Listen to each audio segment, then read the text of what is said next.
Okay, you guys, so today what we are making is these cake strip things.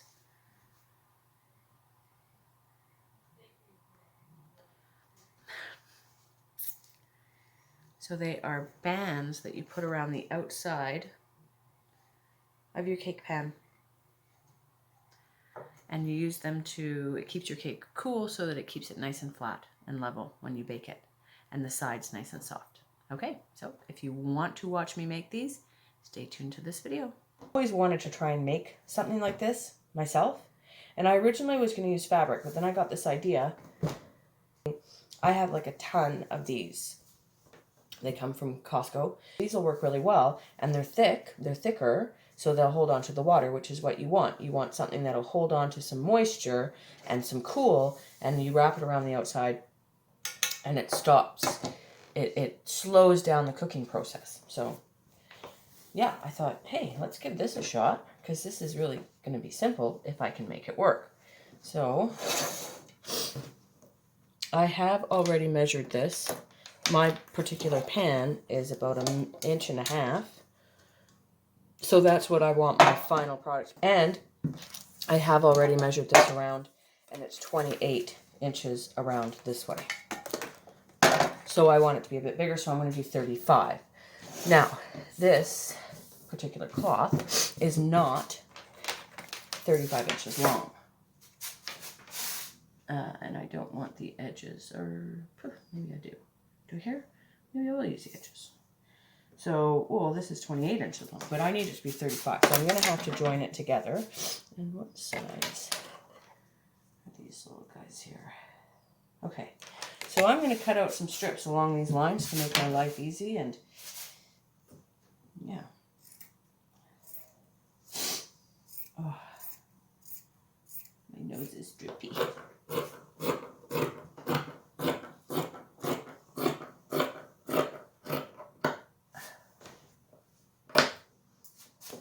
So, if I'm making 2 of these, and I'm thinking I probably want to double this, so I need 2 for 1, plus another 2, plus another little bit. So I'm probably going to use pretty much all of this cloth for this.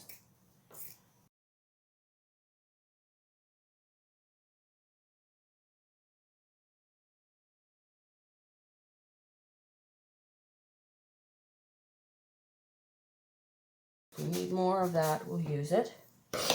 So I'm going to cut one of these in half.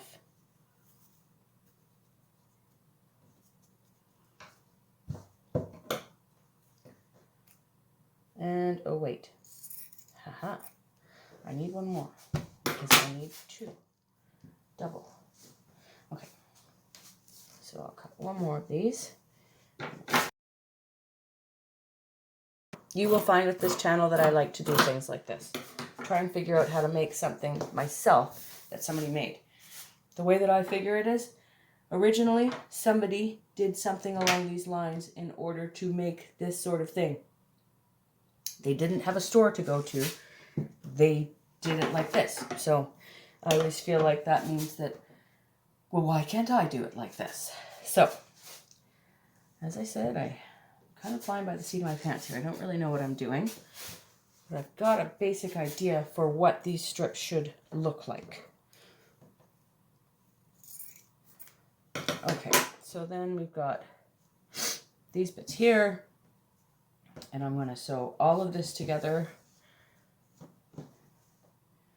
and that'll be longer there, and this will be longer here, like that. And then I'm going to work on some straps. Okay, I got to set up my sewing machine here. I don't know if you can see what I'm doing here. Is I'm going to take one side of each of these strips, and because I'm adding these 2 together, I am actually going to cut this little bit off here on this side. You don't have to, but it'll be easier to sew through if I get rid of that, and I might be able to use that as a little strap. You will see what I mean when we get there. And I'm just going to take the 2 sides together like this.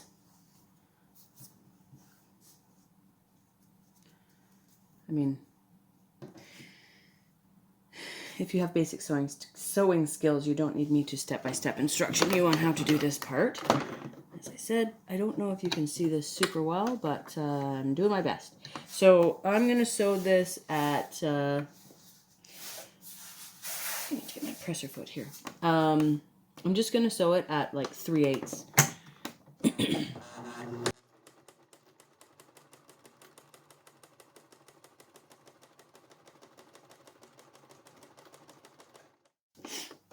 And it's that easy. So I did one. Now I'm going to do the other one exactly the same. I'm going to cut off my little end bit here. Save that because we might use it. Put the two together. We're just making these longer, right? So that they'll fit around our pan. Once again at 3/8.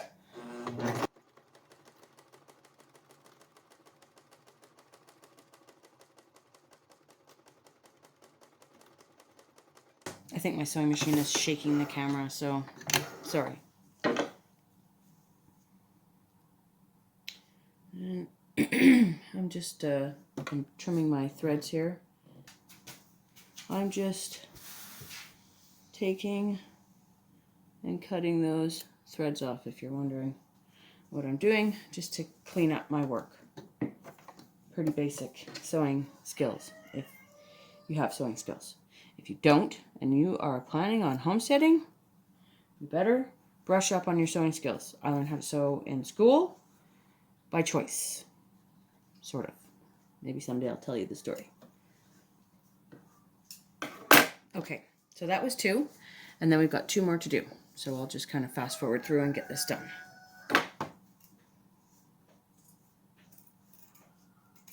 Actually, you know what? I'm going to pause the video. Okay, so I hope you can see all this. Another thing you're going to want to go and get yourself is a, excuse me, a pencil or something long and thin, but not too thin. A pencil works really well. A pen would also work.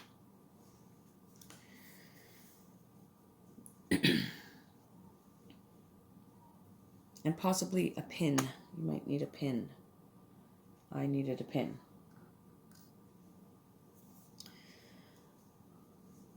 So now what we're going to do is I actually am going to cut the ends off of these. It's just hard on the sewing machine to go through that much fabric. So I'm going to take both sides of this and just cut those little end bits off because this was a cloth that was already sewn. And I've already made one of these, and I know that that part was, that it's a little long. I already know that it's longer, kind of, than it needs to be. Okay, so this part is really simple. Put it back through your sewing machine. And once again, I'm going to sew it at 3/8. I'm not sewing it at 5/8 like you usually would. I'm just going to sew it at 3/8. It works out really well.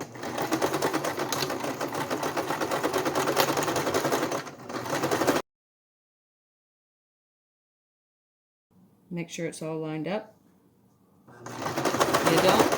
You don't want to have to rip a stitch. That's never fun.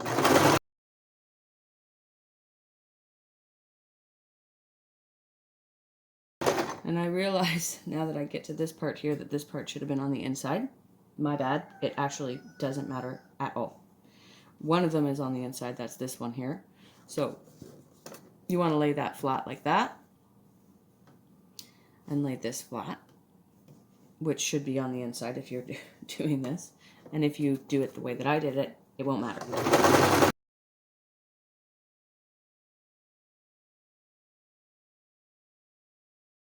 And if when you get to your end, you've got this little extra bit like I do, just snip it off if you can get in there.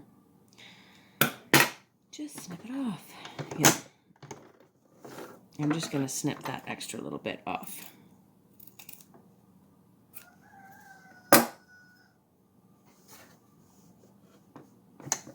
And do a little back stitch here because brain's working. That I don't want that to come undone there.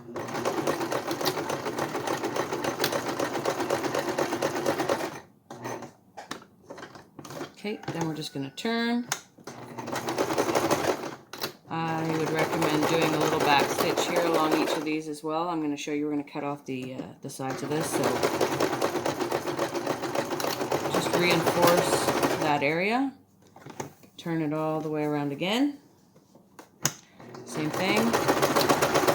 Reinforce that area, and then just continue sewing this all the way down to the bottom.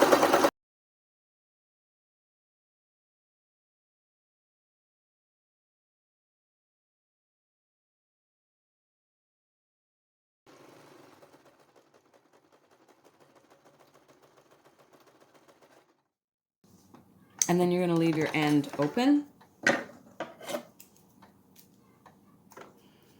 because we're going to turn our work.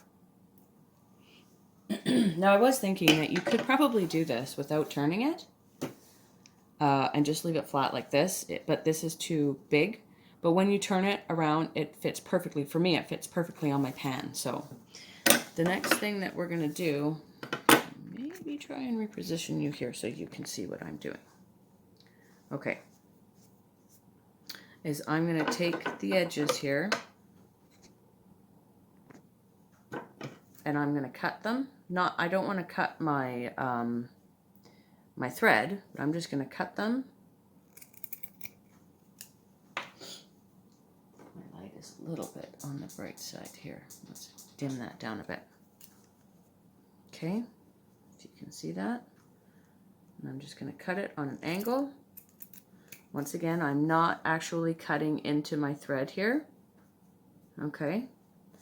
And then I'm just going to trim the top part just a little and the side parts just a little. I hope that you can see what I'm doing. I'm not the greatest camera person here. Okay. On a bit of an angle here.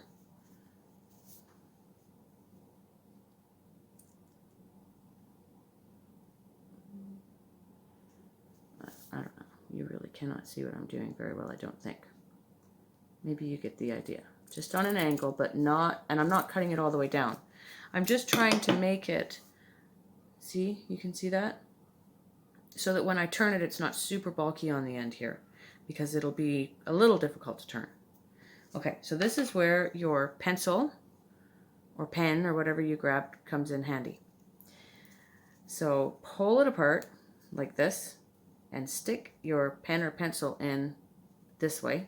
Now you can buy tools, maybe you have a tool that you do this with. They're like metal rod things. Oop.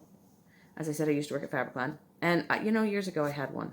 But this is like the same thing, seriously. Like, there's no point in having that tool if you don't need it. This is another tool. It's a pencil. You can write with it. So you're just gonna push this through like this and pull it and push and pull and push and pull, and eventually your pencil is going to be right inside. That's fine. I'm going to knock my scissors off the table there. I'm working in a very small space here right now.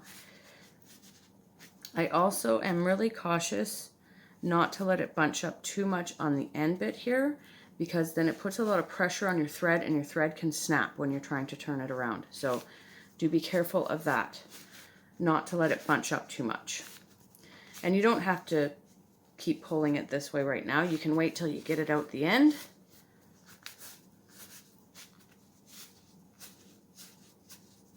And there's our pencil.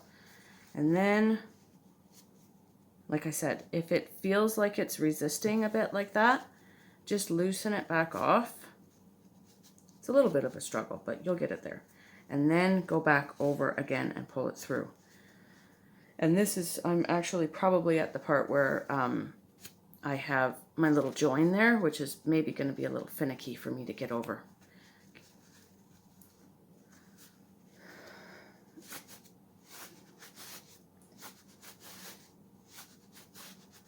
So you see how I pull like some of it from here, and then I pull some of it from there, and then I pull some of it from here. There. Pulled it all the way through. And then you got your pencil inside there that you just need to fish back out. Hopefully.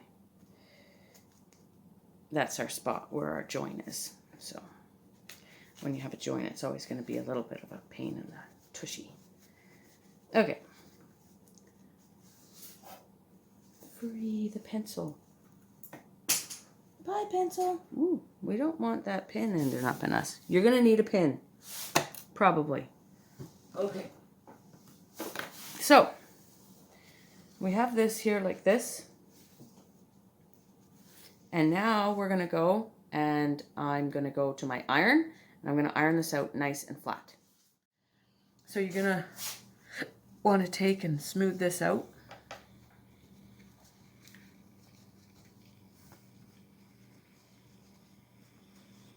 I mean, it doesn't have to be totally flat. It's not perfect. And we only need like 1.5 inches, which is about what this is. And then you're just gonna iron it out flat. And keep moving along. Stretch it out a bit. Iron it out flat. All the way along to the other side.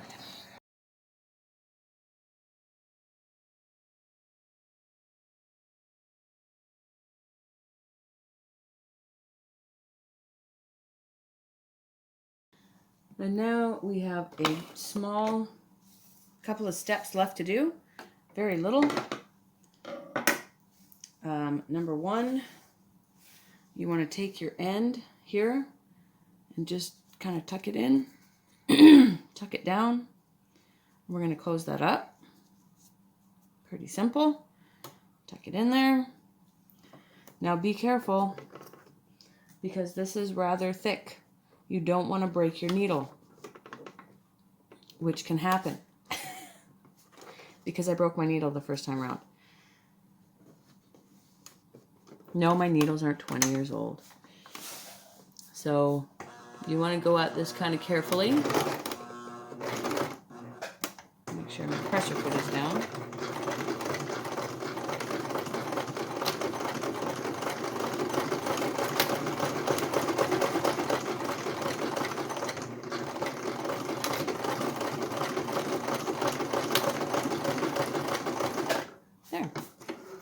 I didn't break any needles.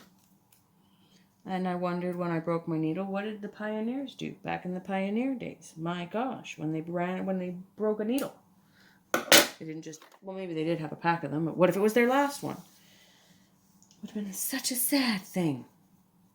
Okay, so now what I did with my strip is I put it around my cake pan, and I decided, move this back. Maybe you might be able to see this a bit. So I put it around the outside of my pan.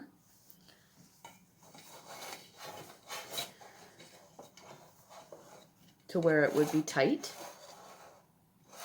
And then you want to mark one side here. And I'll mark it probably around here. I used the stripes because this is striped, so that worked for me.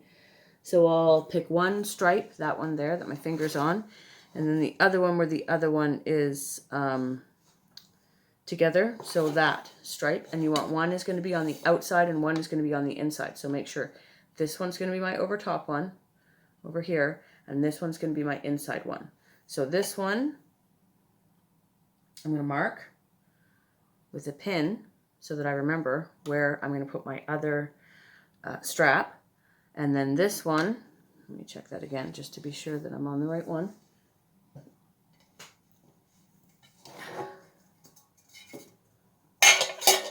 I'm going to sew my strap on. I'm going to sew the strap onto this part here. As I said, I hope you can see this. Looks really dark in my camera, but I can't look at it properly. Okay, so now you're going to take your sewing machine here.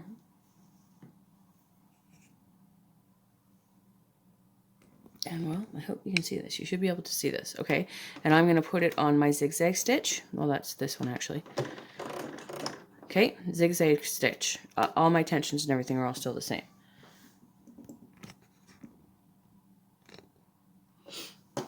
And then I'm just going to feed this through here. This sits on here. You can see it. I've got it just right up against the edge. And then this time I'm not at 3/8. I just have my needle and everything right at the edge of where my presser foot is here.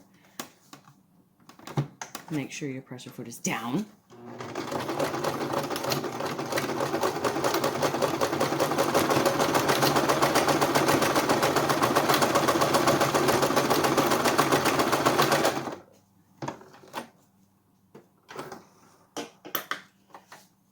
And that's one side of one.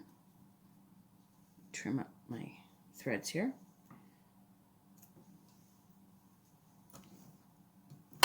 Flip it around and take your bit and just put it nice and even on the other side. My camera was on the other side, you might be able to see this better, but whatever. It is what it is. This is thick, so it doesn't really want to sit under here, under my presser foot very well. Okay, so back under on the other side, flip it down, and we're going to go again.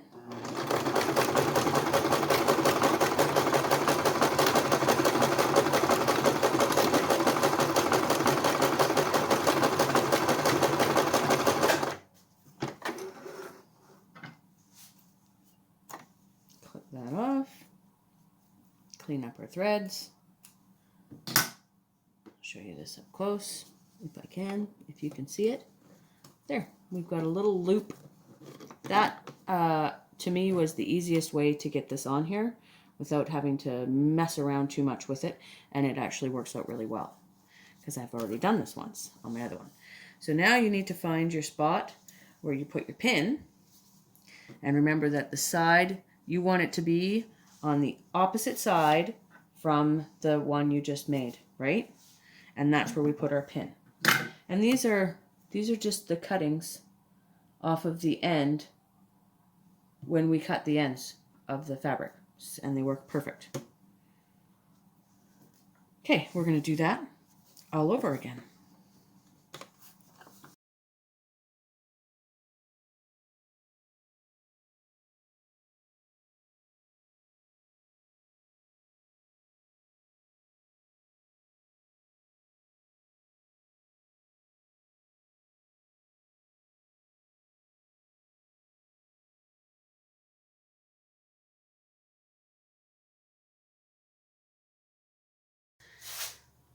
Okay, so that seemed fairly successful.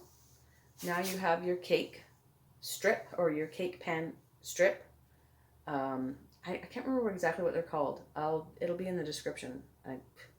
Anyways, so this part here will slip into this side like this, because you can see what I'm doing. Like that. And then the other side will slip into the outside. So one will slip into the inside, one will slip into the outside. And voila. And rather than getting this from, say, Michael's or Walmart, I don't know if Walmart carries these things, we now have two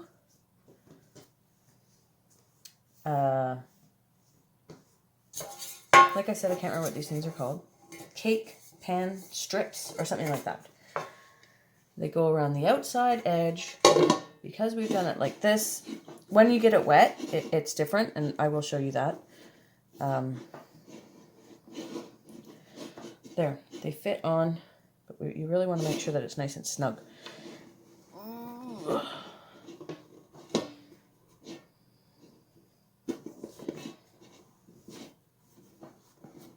There, without it falling off. Nice and snug without it falling off. Okay, so now you've got your strip sitting nice. But like I said, you wet these. You make these wet before you put this in the oven. So, and obviously you want to make sure that it's all the right. You can't flip your cake pan upside down. Well, I guess you could if you were going to do it before you filled it. Anyways, so there, two cake pan strips, cake pan strips, something like that they're called. And yeah, I think my family's home, so there you go. Beautiful. So here's our finished product cake. It didn't dome in the center. It looks pretty good. My oven is actually not level. I know that, and so quite often my cakes end up a little slanted, but whatever. So they seem to have worked.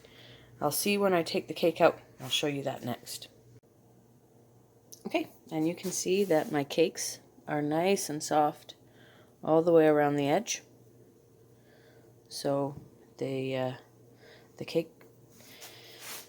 pan covers, or whatever they're called, bands, the cake bands, seem to have worked. So, yay!